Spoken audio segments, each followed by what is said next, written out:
She reached up to the sky of stars and caught the red-hot light of the North Star.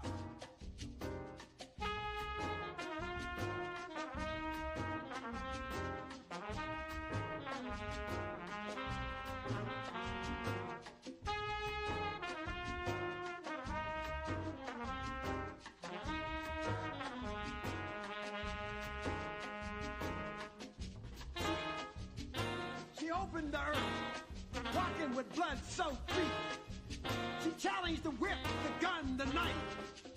She challenged the fire, pulled from the bodies of slaves, made into laws, prisons, and courts.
Well, good afternoon, everyone, and welcome. Late yesterday, it was reported that President Trump paused military aid to Ukraine following his clash with Ukrainian President Volodymyr Zelensky last Friday. Today, Zelensky offered partial ceasefire with Russia to restart peace talks. Earlier today, after the U.S. frozen military aid claiming Zelensky wasn't ready for peace, Zelensky called the Oval Office incident regrettable and restated his commitment to the deal. I can only imagine he says, "What? You guys thought I was serious? Oh, you guys can't take a joke." What's going on? Let's connect some dots and find out.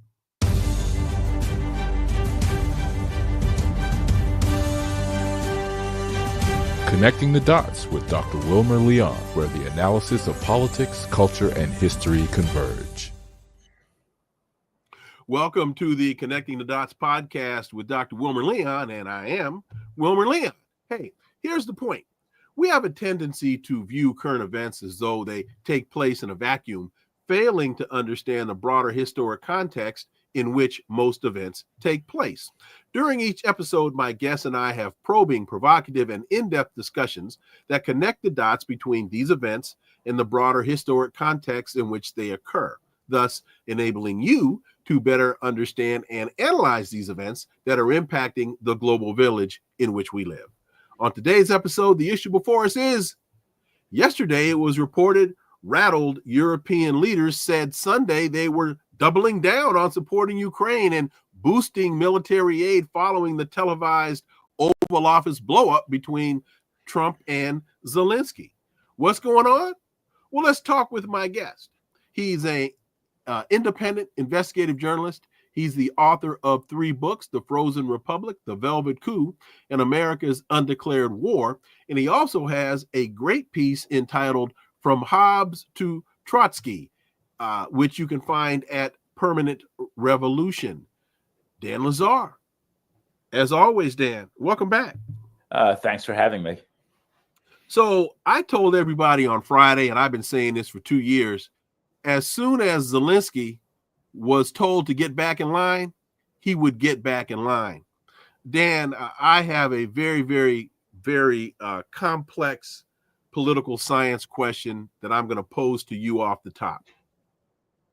Dan Lazare, what in the hell's going on? Well, I mean, essentially, the war is falling apart. This great, fiasco that started in November 2013 when the U.S., decided to back the Maidan uprising to the hilt and push for the overthrow of the elected Ukrainian government. That, 11 years later, 12 years later, that is now just exploding. And it was a very bad policy. The U.S. provoked a war, a very bloody, cruel, destructive war, which has devastated the Ukraine. They will be generations recovering from it, even if there was peace tomorrow. And it was just one of the biggest disasters in recent history, and that's saying a great deal, because recent history includes the Balkans, it includes Afghanistan and Iraq, it includes the destruction of Syria, and it includes the absolute devastation of Gaza. So, but this is up there. This is a big, big disaster, and now it's falling apart. What about how? And hey, and you look great, by the way, Dan. That's a nice hookup you got there. So looking at how this whole thing unraveled on Friday, with, as we were led to believe, Zelensky was coming to the White House. They were going to sign this marvelous grand deal. That whole thing seemed to fall apart. Many are saying that it fell apart intentionally, that the conflict that we saw play out was contrived by the Trump side. Then Zelensky goes to Europe, and the EU calls this immediate emergency meeting, and all these European leaders are standing there taking this photograph in this kumbaya moment. And then I guess Zelensky got the call from the White House saying, hey, man, this isn't funny, Mr. Comedian. This isn't funny. And then all of a sudden, Volodymyr is like, oh, you guys, you cheeky monkeys, you guys are you don't take a joke very well. Dan Lazare. Well, first of all, I think what happened on Friday was clearly an ambush. Just Trump and Vance piled on Zelensky in a way I've never seen in international diplomacy. In fact, hang on a second. Ever. Hang on a second. To that point, international diplomacy. Lil Marco sat there as though he had been banished to the kiddies table. Right. And and please correct me if I'm wrong. I'm glad you said international, because as the Secretary of State, as the chief negotiator for the country on international issues, he was conspicuously silent. Well, we all know who is running the show. It's Donald and Elon. And maybe J.D. Vance gets a word in edgewise on occasion, but that's it. This is a one-man show down there, or a two-man show. First of all, number one, let me just say that what we're seeing in Washington is a collapse, a complete collapse of the U.S. constitutional structure. I think that the U.S. now has the quality of its politics are now glaringly obvious to the whole world to see. I think Trump is a disaster. I think Trump is heading straight for a dictatorship. But in any case, the Ukraine situation is turning into a real disaster. I think the disaster has only just begun, and I think that Zelensky is desperate. He's doing his best to try to get something workable out of this. The odds are hugely against him. This war has just been devastating, and there's no end in sight. What Zelensky's got to do, but what he's got to do is what he can't do. What he's got to do is to concede that the territories in the east and the Crimea are lost. That is the only realistic way out of this conflict. But he can't do that because he'll provoke a very dangerous reaction from the Azov battalion. And that could cause the Ukraine to dissolve into, it'll make the Ukraine look like Germany in November 1918. I mean, the country will explode. There will be civil war. Zelensky himself will, will be in big trouble personally. I just see further and further chaos erupting in this out of this country. Wait a minute now, Mr. Daniel Lazare. Azov Battalion. I think they have some Nazi proclivities, if my memory serves me correctly. Are you insinuating, inferring, or stating very clearly that there are Nazi elements here that have to be taken into account? Oh, I think that neo-Nazi elements permeate the entire Ukrainian military, and much of its politics as well. I mean, in schools, children sing, songs to Stepan Bandera, who was the World War II collaborationist leader. I mean, the Ukraine is a Banderite state. It's headed by a Jew who ran on a pro-peace platform, was raised in a Russian-speaking household, and ran on a pro-peace platform in 2019. But he was maneuvered into prolonging this war. The U.S. demanded that he make war. Boris Johnson, as we all know, traveled to the Ukraine to make sure that Zelensky would not say yes to a Russian peace deal, and now the whole thing has exploded. But I think the situation in the Ukraine is very explosive because the military, as I said before, is pro-Nazi, and if they think that Zelensky is selling them out to Russia, there will be hell to pay. Which is, I'm very glad that you brought that up, because President Putin has had 3 very clear security demands since this whole conflict started. He's been very, very consistent about NATO, about missiles, and about denazification. And one of the things that has not been discussed, we've heard, okay, Zelensky, you're not going to get any land back. Forget that. We've heard, okay, Zelensky, joining NATO, not going to happen. But we haven't heard anything from the West about the Nazis. What I think that what Russia clearly wants is a Finland type solution. Finland was a member of the Axis in 1941. Finnish troops took part in the siege of Leningrad, which claimed 1 million civilian lives. Finland then changed sides in the war in 1944, sued for peace, and the Soviets essentially imposed a deal which required Finland to be neutral, to respect Soviet sensibilities, and basically that was it. And actually, it was a golden age for Finland. And once a year, they issued a postage stamp on the occasion of Lenin's birthday, and they were very careful not to go out of their way to anger the Soviets. But I think that essentially is what they are looking for in the Ukraine. They want a neutral government. They want demilitarization. They don't want NATO. They want some degree of demilitarization. They want a realistic settlement on the eastern territories in the Crimea, and they want an end to these outrageous Banderite provocations.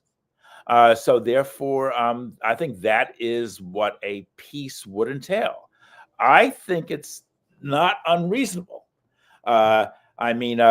Essentially, just as Canada and Mexico, tread, carefully around the U.S., it would require the Ukraine to do the same thing with Russia. And I don't see that actually as quite so terrible. I think it's actually kind of a realistic solution. But the U.S., Trump would okay it. The Europeans would not okay it. And the Azov Battalion, I think, would actually rise in revolt. And Ramplesense, I hope I pronounced that correctly, just asked a very good question. Can't Zelensky start getting rid of the Banderites somehow by maybe jailing them? my answer to that will be one, as Daniel Lazare just said, they are so entrenched in the military that I don't think that would be possible, plausible, or wise to attempt, because he'd wind up getting shot. And the other one is, lest we forget that during the Maidan coup, that what's her name from Victoria Nuland played very carefully to those Banderites. So they're working on behalf of the United States. What say you, Daniel Lazare? It's a Banderite state. There's just no doubt about it. That's a very simple way to put it. Yeah, I mean, there are statues of Bandera and his colleagues all over the Ukraine. Their streets are named after him. The main avenue in Kiev, which leads to the Babi Yar slaughter grounds, where tens of thousands of Jews were killed, is actually named after Bandera. So it's not a question merely of the Azov Battalion. It's a question of the entire nature of the Ukrainian state.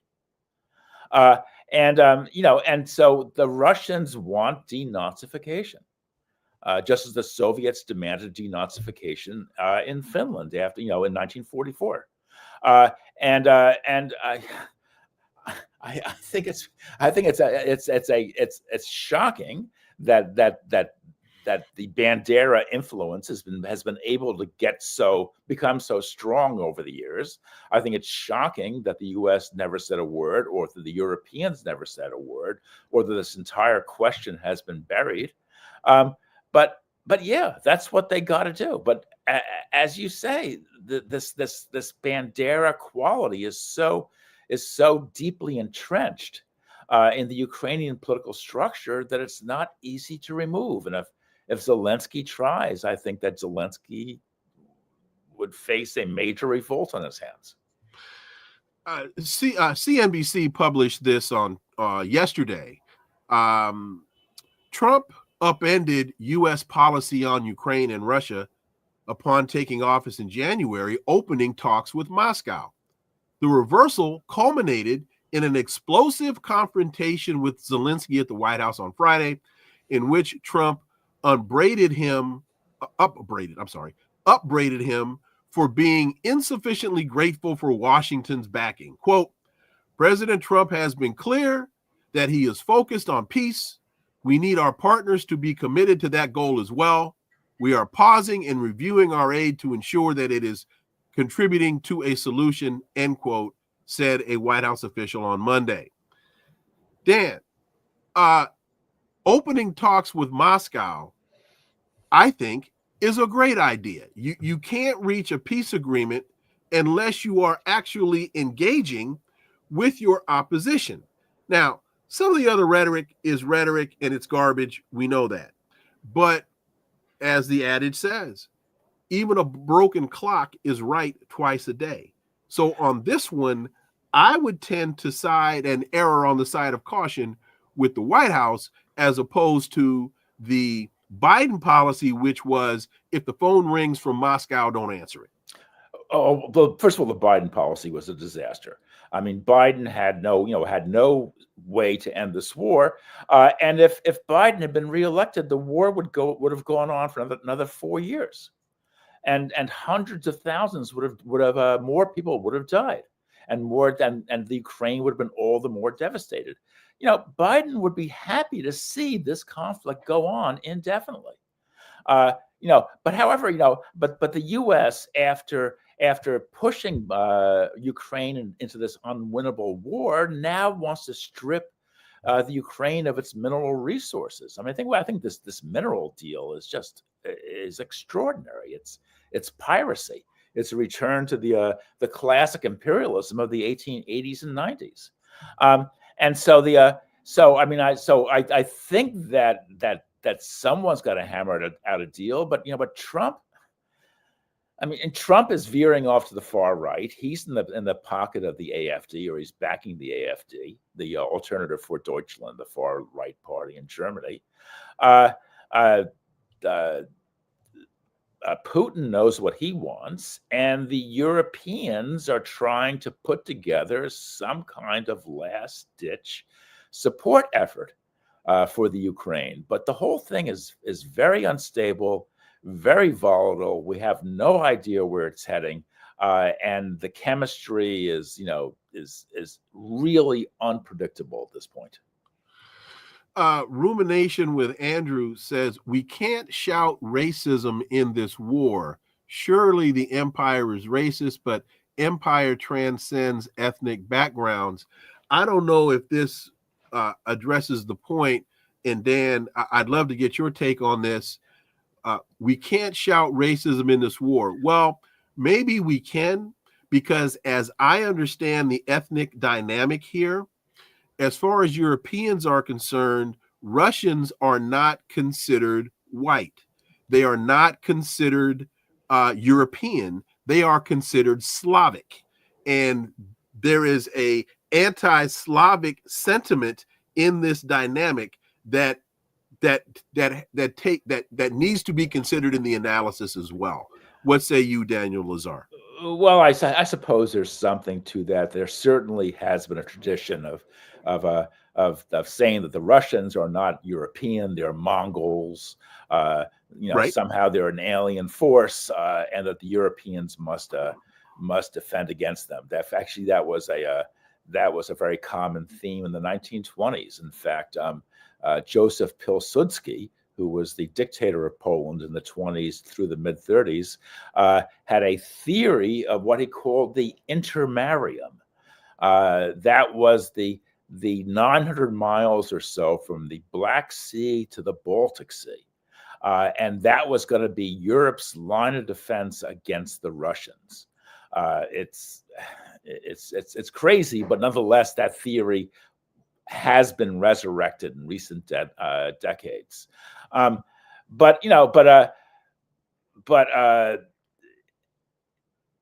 there was, of course, there was the famous who was a CIA official who said that Russians they're genetically programmed to lie, something like that. But the problem is that the Europeans, the Ukrainians, have allowed themselves to be maneuvered into a war they can't win, and now they have no idea what to do, how to escape from this trap that the U.S. laid, and which Trump is now extricating the U.S. from. But the Europeans are stuck. It was Clapper. It was James Clapper. James Clapper, right, Clapper. The Russians are genetically programmed to lie. It's astonishing. But this whole thing has created a giant mess, and the Europeans have no answer to it. I don't think they'll be able to replace the United States. I think they're too disunified, and I think that therefore they will stand by and watch, probably as the military situation in the Ukraine worsens. There will be calls for military intervention. I think the Europeans are terrified of that prospect, but we have no idea what will happen. So, looking at the emergency EU meeting that took place this weekend, it appears as though the EU is willing to prolong the conflict.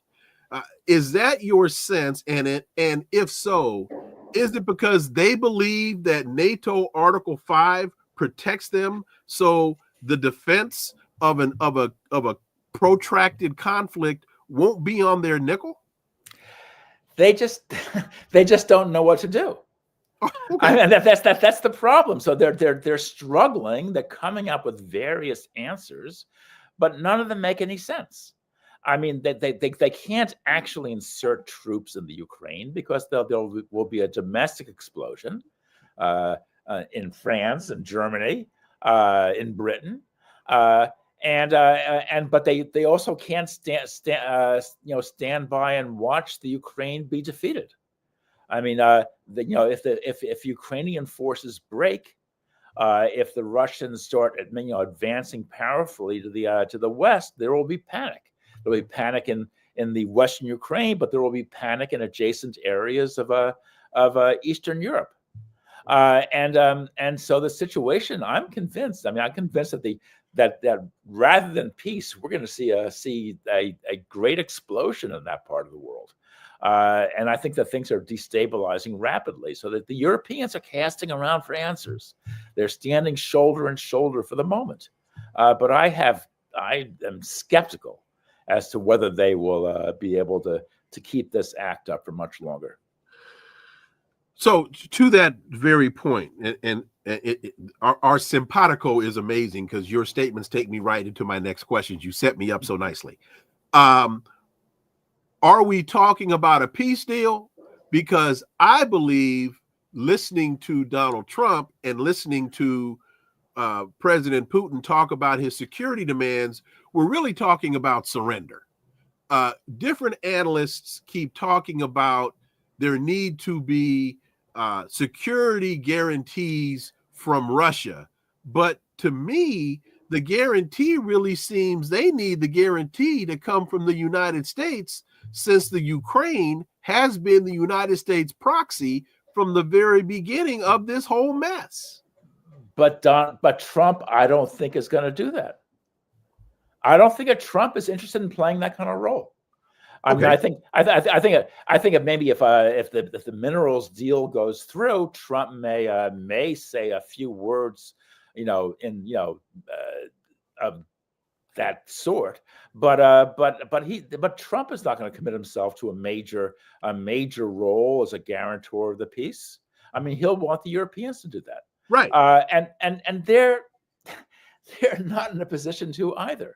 They who? Who's the Europeans? The Europeans. Okay. There's as I said, things are really scrambled. The chemistry is really unpredictable. It's clear what Zelensky should do, but it's not clear that he can do what he should do. Okay, wait a minute. Hang on. Let me ask you to pause there, because I want to try to provide some simplicity to a very complex issue. So the United States convinces Ukraine to be its proxy / tip of its spear as it tries to poke the Russian bear. Zelensky agrees to that. The bear comes out of the cave and starts kicking ass in Ukraine, basically in the Donbass region, and to protect the ethnic Russians that have been ethnically cleansed by the Nazis in Ukraine. And Russia has captured a lot of that territory and has now stated, you're not getting this back. The time for that has ended. We told you not to start this mess in the first place. You didn't listen to us. We've kicked your butt. We've claimed this territory. Now they talk about a minerals deal in a lot of the land that, from what I understand, a lot of the land where they're talking about getting these minerals from is now under Russian control. Is that? Yes, that is true. Okay. That is absolutely clear. Yes. So now to me, that begs the question, how do you formulate a deal? And we'll talk about the mineral deal in a minute. How do you formulate a deal on territory or including territory you no longer control, Daniel Lazare? You don't. Oh. The whole thing makes no sense. Was that too simplistic of a timeline? No, I think it was as entirely accurate. The only thing I would say is that Zelensky was elected in 2019 as a pro-peace candidate. Correct. He's from a Russian-speaking household. He's from the eastern part of the country, and so that was on that basis that he was elected. And of course, an anti-corruption platform as well. But he allowed himself very foolishly to be maneuvered into an increasingly hostile stance.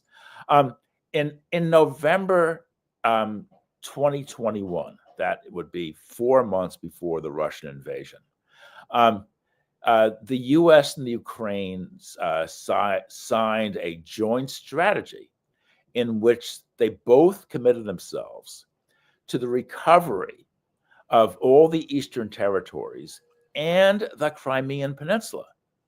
Now,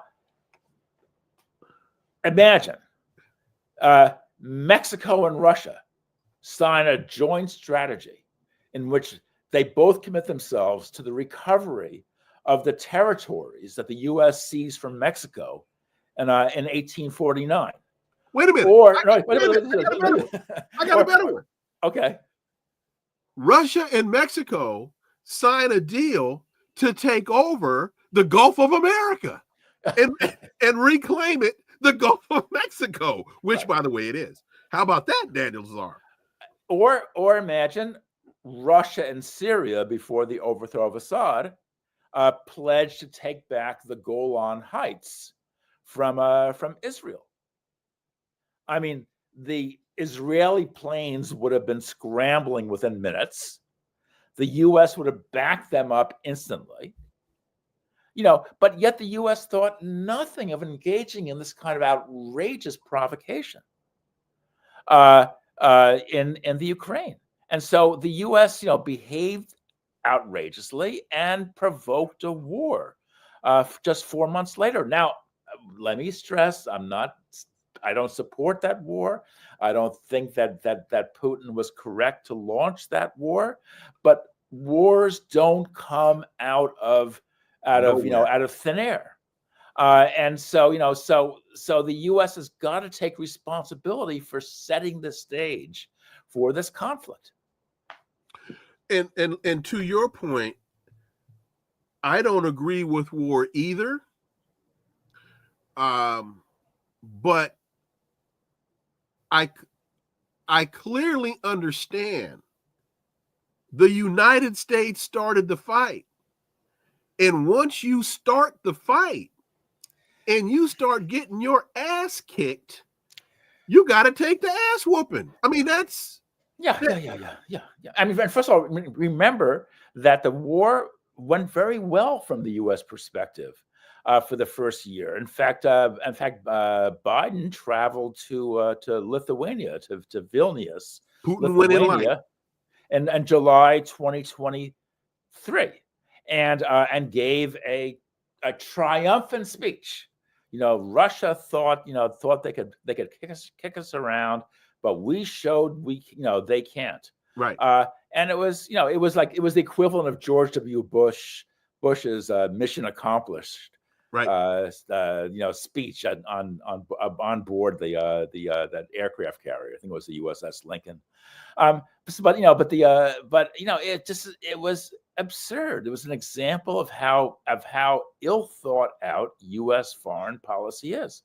And now they're in deep trouble. There is no easy way out, and I frankly believe that things are going to get a lot worse.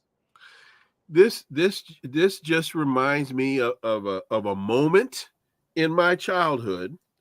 I was about 13 or 14, and I say a very brief moment when my father had to look over his newspaper at me and say, "Now, do you really want to continue in this behavior?" And I knew from that and the tone of that question, this is not going to work out well for me. So what did I do?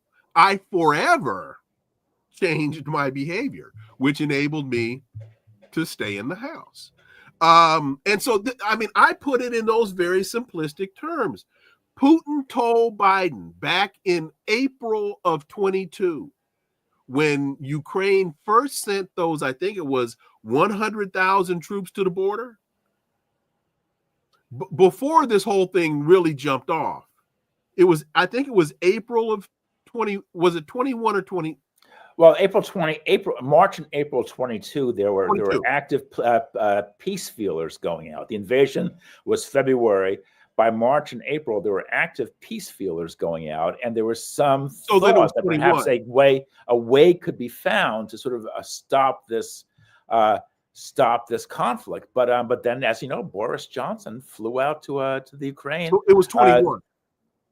It was April of 21. Ukraine sent about 100,000 troops to the border, to the Russian well, that's border. true. That's true. Yes. And Putin called Biden and said, "You better remove those troops from my border, or my response is going to be asymmetrical and disproportionate."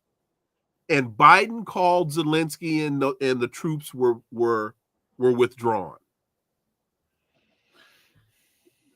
I see this in very simplistic corner politics and dynamic.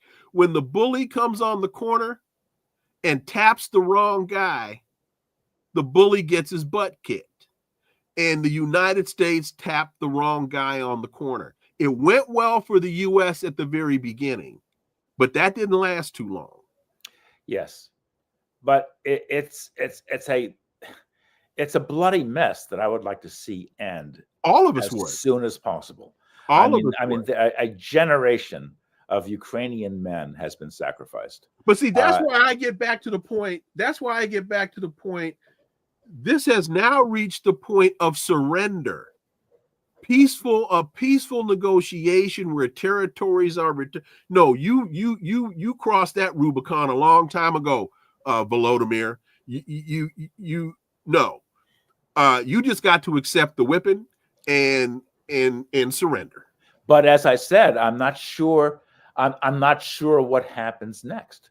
Oh, I'm with you on that. Because I don't know what the response will be from the Bandera forces, and I think it will be explosive, and so therefore, what I see in the what does that mean?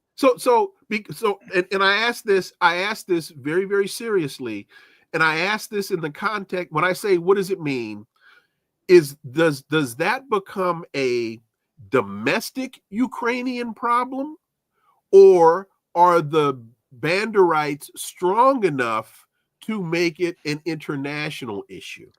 Well, what it means that you have thousands, tens of thousands, of veterans who have sacrificed everything for this cause, and if Zelensky surrenders, they will be furious.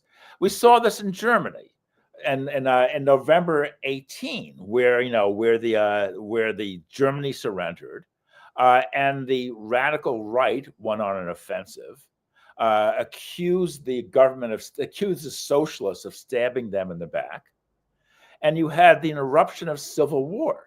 It was calmed down. It calmed down after a year, but then essentially 14 years later, reappeared worse than ever.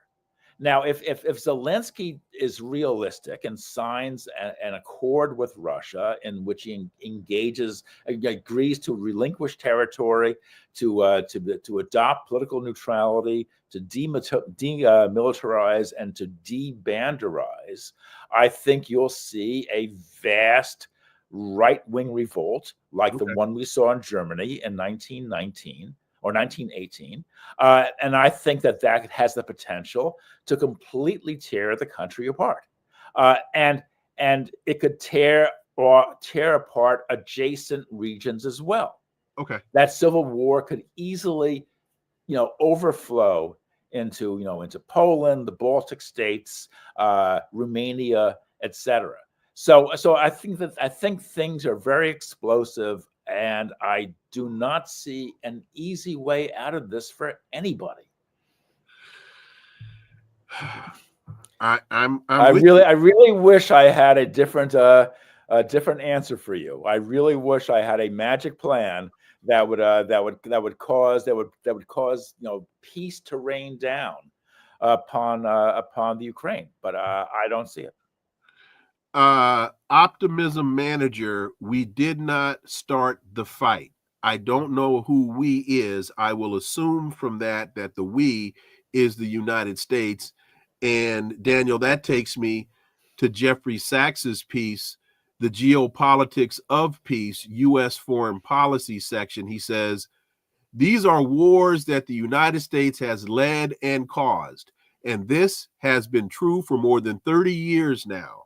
The United States came to the view, especially during 1990 to 91, and then with the end of the Soviet Union, that the U.S. now runs the world, and that the U.S. does not have to heed anybody's views, red lines, concerns, security viewpoints, international obligations, or any UN framework. I'm sorry to put it so plainly, but I want you to understand. That's Jeffrey Sachs, who, along with Daniel Lazare, I tend not to argue with. Daniel Lazare. That is absolutely correct. I mean, essentially in 1990, every major Western leader offered Mikhail Gorbachev assurances that there would be no further eastward push by NATO once the DDR, former East Germany, was incorporated into Germany itself. But beyond that, so that meant, therefore, that NATO would extend several hundred miles to the east just by virtue of accommodating East Germany. But beyond that, there were multiple assurances by all the key players that would be it. There would be nothing, and the U.S. did not live by that. And in fact, Joe Biden was a very strong voice himself in the Senate for the ever more aggressive eastward expansion of Russia. And in 2008, George W. Eastward Bush, expansion of Russia or eastward expansion of NATO? Of NATO, I'm sorry. Okay. And in 2008, when both the Ukraine and Georgia applied for NATO membership, George W. Bush was very enthusiastic. You know, the Germans essentially said no, and they were able to cause the U.S. to back off. But George W. Bush was very enthusiastic. They were following through with this encirclement strategy, which, by the way, is Big Brzezinski, a Democrat, but nonetheless somebody who spoke for the foreign policy establishment in Russia and Washington, had laid this all out very clearly in a book he published in 1998.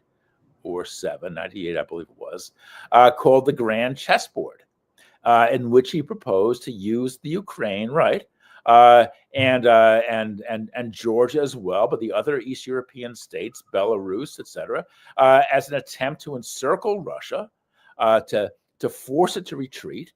And Brzezinski even talked about the breakup of Russia, about breaking Russia up into 3 separate republics, and then using Central Asia to converge on China from both directions, from the Pacific and then from Central Asia. So that was Big Brzezinski's grand scheme for global conquest, but nonetheless, it was a highly influential book, and it had a real impact on U.S. foreign policy. There's no doubt the U.S. followed the Brzezinski blueprint. In fact, I'm glad you slightly tweaked your language. You initially said that Brzezinski articulated the policy, and then you made an adjustment, basically saying that he formulated the policy, which I think is very, very important, because people need to understand that Brzezinski was to your point, I think, the progenitor of the policy. Madeleine Albright was a Brzezinski acolyte. Hillary Clinton was a Brzezinski acolyte. Brzezinski taught Barack Obama at Columbia, and many will say discovered Obama as one of his students and introduced him to the Rockefellers. And we now have Brzezinski's daughter on Morning Joe continuing to articulate that policy. So I'm glad you modified your language a bit to give Brzezinski the credit and the responsibility that I think he deserves. But this actually goes back to the 1920s, to the intermarium strategy of Joseph Pilsudski, who wanted to use Poland as a essentially the leader of a great anti-Russian crusade, and it had religious overtones too, by the way, because Russia, of course, is Eastern Orthodox, and Poland is Catholic. But essentially, that was a strategy. So I mean, so there's a long prehistory here, and I'm sure it goes back even further. But there's a long prehistory here. But Brzezinski was the person who updated this theory and made it look realistic. I mean, it seemed like a realistic strategy, and the U.S. was at the point of carrying it out in the 2000s, the 2010s. But now it's run aground. And I also must say, once we understand that Hillary Clinton is a Brzezinski acolyte, Vice President Kamala Harris is a Brzezinski acolyte because she is a Hillary Clinton acolyte. So I think and this is, I'm not saying this to be judgmental. I'm saying, as a political scientist, it is important to understand the sources of ideology and the policies upon which they are based. And I'm not pointing fingers. I'm just trying to get people to understand the lineage and the progression of thought. Right. If you want to understand the policy, you got to understand from whence it's come. In your piece, From Hobbes to Trotsky, I have two questions that I think are relevant to this discussion. First, you quote Trotsky, and this is your writing, who declared in his 1920 polemic, Terrorism and Communism, the road to socialism lies through a period of the highest possible intensification of the principle of the state. And you and I are just passing through that period, just as a lamp before going out shoots up in a brilliant flame, so the state, before disappearing, assumes the form of the dictatorship of the proletariat, i.e., the most ruthless form of state, which embraces the life of the citizens authoritatively in every direction, end quote. As we look at where we are today in the midst of this Trumpian dynamic, I have written, we are in what I call them Oppenheimer moments, where Oppenheimer, after witnessing the explosion of the gadget, said, "I have become the destroyers of worlds." Are we in one of those moments in this Trumpian period? Oh yeah, definitely. I mean, first of all, I think what's remarkable is that what's happening to NATO is what happened to the Warsaw Pact in 1989 to 91. I mean, we're seeing a second defense alliance crumble before our very eyes. We saw it before with the fall of the Soviet bloc, and now we're seeing it again with the fall of the American empire and with the U.S. essentially embarking on a radically different course.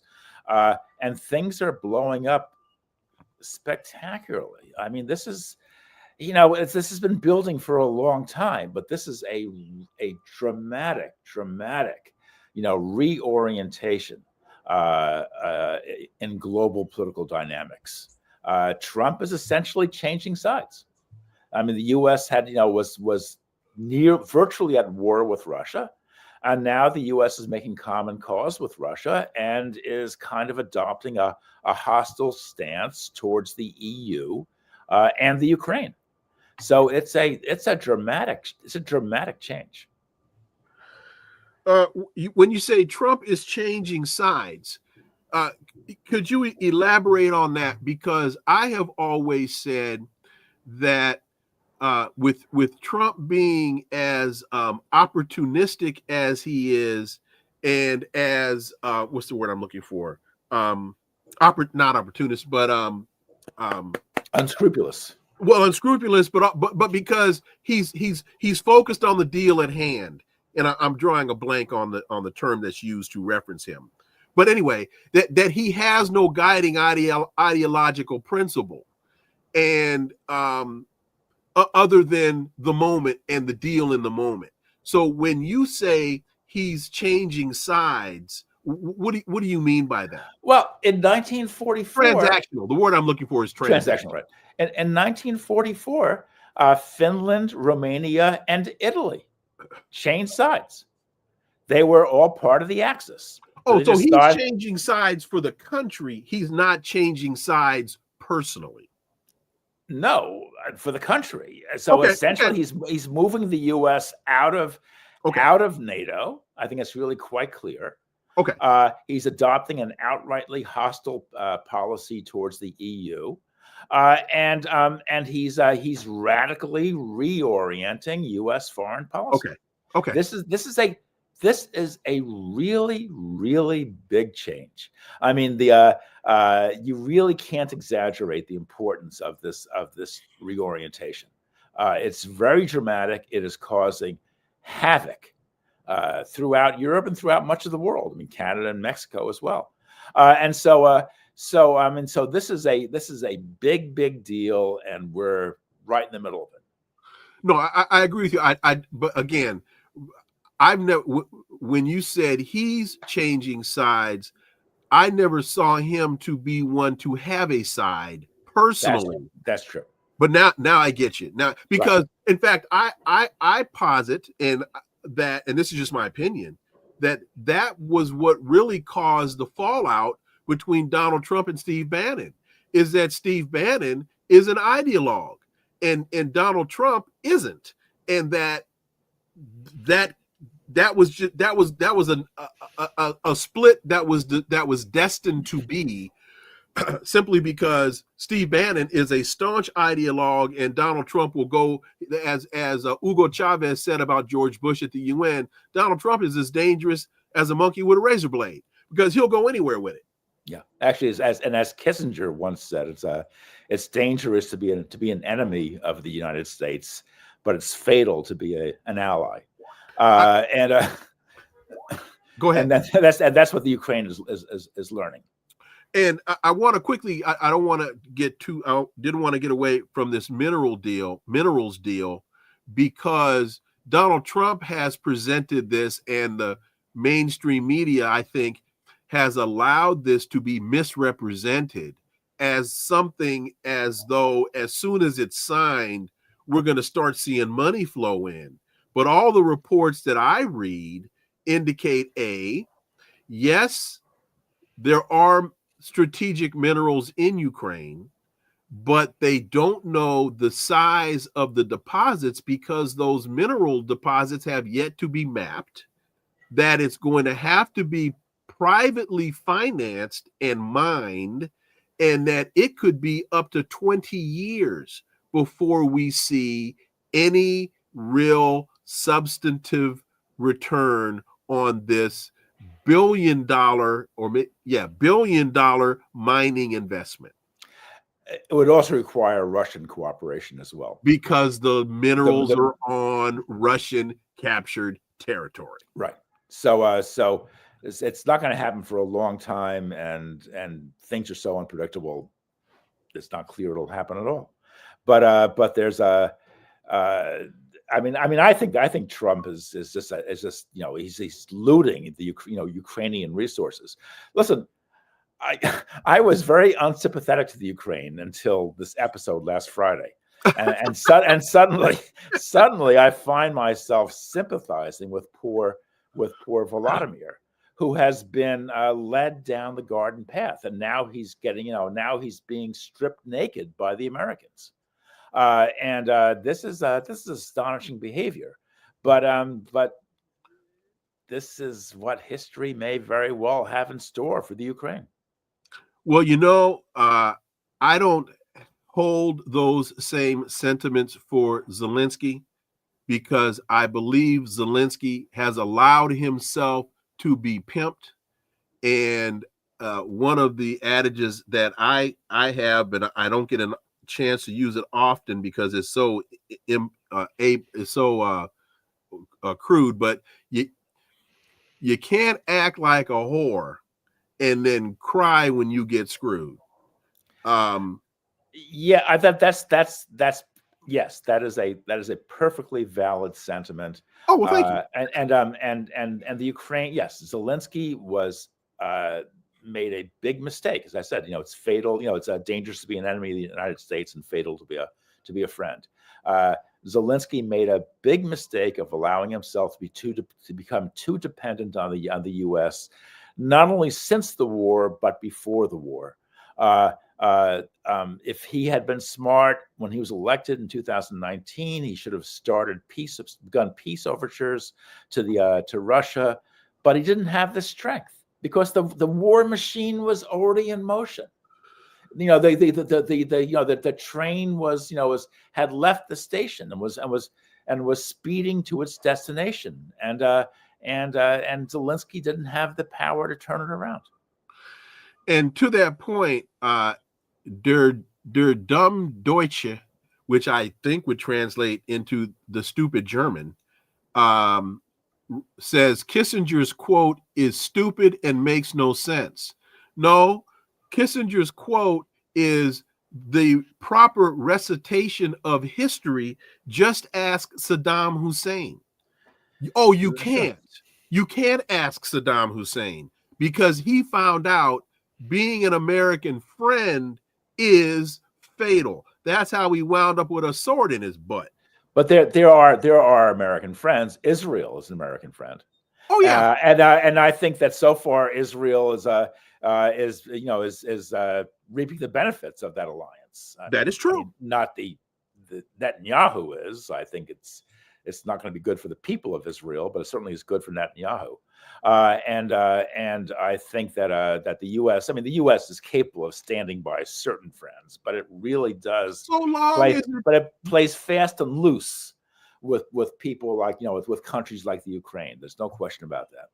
But I also think, to your point about standing next to Israel, I don't think the United States has permanent friends or enemies. It has permanent interests, and its alliance with Israel lasts only as long as it's in the United States' interest to do so. And those interests can be summed up by three letters: OIL. Absolutely. As long as the Persian Gulf is the most important energy resource in the world, the U.S. will be there. It will be maintaining control of that resource, and it will be in an ever closer alliance with what is now the dominant military power in the Middle East. And so if the oil reserves in Venezuela, which are projected to be larger than the reserves in the Middle East, there are many geologists that say there's more oil off the coast of Venezuela than there is in Israel, and there are geologist reports that read there's more oil off the coast of Haiti than Venezuela. Over time, politics being what politics are, global geopolitical politics being what they are, who knows? That's not a projection. I'm just saying that things can change. Let me see here. Hang on, I'm getting pinged here. Let me be sure. Okay. So let me. The second question of your piece, and I don't want to get too far down an ideological rabbit hole. You write, more important is Hobbes's concept of social contract, that this is what he saw as the grand bargain that would allow society to elect a sovereign guaranteeing the life and safety of all. While this too was less than fully worked out, the implications were paradoxical. The awesome tyranny that sovereignty represents is not merely something that people would submit to, but something they would democratically create. Where we tend to think of autocracy as yielding to democracy, Hobbes saw it as the other way around, which is to say, democracy yielding to autocracy. Again, without getting too theoretical, and I'm a big fan of Hobbes's social contract theory. If you could clarify that. Okay. So Thomas Hobbes was a philosopher, a political philosopher who lived in the mid-17th century in England. He fled to France during the Cromwellian Revolution, but then returned because he had a falling out with the exiled king Charles II. But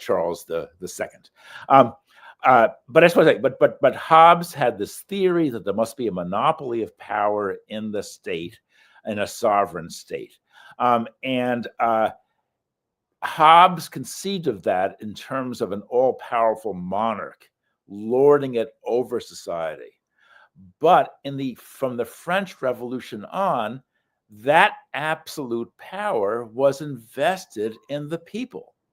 The people became the awful tyrant over society and over themselves. And that system of tyranny is, paradoxically enough, what we call democracy. Now, America follows a different brand. It's Hobbes is a dirty word in America, and America follows a guy named John Locke, who rose to prominence about a decade after Hobbes's death in 1679. But America believes in limited government. But the French Revolution inaugurated a process of unlimited democracy, strong democracy, where democracy revolutionizes society. It takes control of all society. It subjects it to its law. It doesn't tolerate dissent, in other words, dissent against democracy. And it seeks to change every last part of society. And that's what the French Revolution was about. And that's the kind of democracy that I frankly support. And it's the kind of democracy that is now expressed in socialism, not a tyranny over society, but kind of a self-governing, a totalizing self-governing society, which seeks to transform itself in a comprehensive, totalizing, I almost said totalitarian way. Do you have a couple more minutes for? Sure, go on. Yeah. Okay. Because in reading your piece, which I have to go back and read again, when I got to around that point that we were just talking about Hobbes, one of the things that came to mind was, and I really don't know why, but one of the things that came to mind was Eisenhower's farewell address to the nation, where he wrote, "In the councils of government, we must guard against the acquisition of unwarranted influence, whether sought or unsought by the military-industrial complex. The potential for the disastrous rise of misplaced power exists and will persist. We must never let the weight of this combination endanger our liberties or dramatic processes. We should take nothing for granted. Only an alert and knowledgeable citizenry can compel the proper meshing of the huge industrial and military machinery of defense with our peaceful methods and goals so that the security and liberty may prosper together." Was he warning us against fascism? Yes, I suppose so. But he was warning us against this hugely powerful war party. Mm-hmm. that was taking shape in Washington. It had support from both Republicans and Democrats. And remember, I mean, Eisenhower was the head of U.S.-UK forces in mm-hmm. World War II. So Eisenhower knew what war was like. Knew from whence he spoke. Right. He knew what war was like. He ran a war. He studied war all his life. He knew what war was good for and also what it was not good for. But what Eisenhower said is that, unfortunately, American democracy proved to be too weak, too feeble to withstand these forces. And so as a result, the war party was able to seize total power. I mean, America lives in a one-party state. In a certain way, it's as much a one-party state as the Soviet Union was. And that war party essentially ran Washington for the next half century. And now it's in retreat, although what's going to replace it, I think, is going to be even worse. But that war party is definitely in retreat because this 50 or 60 years of mad adventurism has led to disaster. And Eisenhower also witnessed the transformation of the economy as the economy had to transition from a domestic production economy to a war economy. And he witnessed that transition, and I think that also gave him great concern. Yeah. Well, it's very funny. Eisenhower was a very interesting guy. He was very conservative. First of all, very conservative. Let me say this. He was a man. He was from Kansas. Yeah, and he was racially speaking. He was quite backwards. Quite backwards. He was against the Brown decision, and he promoted. I'm drawing a blank on his name. The Supreme Court Justice Earl Warren. Yeah. He nominated the conservative Republican former governor of California to be the Chief Justice of the Supreme Court, expecting Warren to carry out his dictate, and Warren flipped on him, and the Warren Court became one of the most progressive Supreme Courts in the history of the country. I believe Eisenhower said that appointing Warren was the worst mistake he ever made. Correct. But Eisenhower, he ran America at a time when it was a very sleepy little country. I mean, the economy was advancing very dramatically, but it hadn't yet slipped into this war footing that, ironically, it would under JFK. I mean, remember, JFK ran on the missile gap. JFK created the Green Berets. JFK, began, increased hostilities in Vietnam, and was also adopting similar policies elsewhere in the third world. So it's really JFK who was the real turning point. And since then, as I said before, the war party has been in control, but now it has created such a mess that there is no easy way out of it. Daniel Lazare, as always, thank you so much for your time. Greatly appreciate that analysis. And folks, that's what you call analysis. That's why you call Dan Lazare. Greatly appreciate it, man, and look forward to having you back. Thank you. Folks, I want to thank Daniel Lazare for joining me today. Thank you all so much for listening to the Connecting the Dots podcast with me, Dr. Wilmer Leon. Stay tuned. New episode tomorrow. Laith Marouf is going to join us tomorrow from Beirut, Lebanon. Also, please follow and subscribe, share the show, leave a review. Follow us on social media. All the links are below in the description. And remember, this is where the analysis of politics, culture, and history converge. Talk without analysis is just chatter. And we don't chatter here on Connecting the Dots. See y'all tomorrow. Have a wonderful remainder of the rest of your day. I am Wilmer Leon. Peace. I'm out.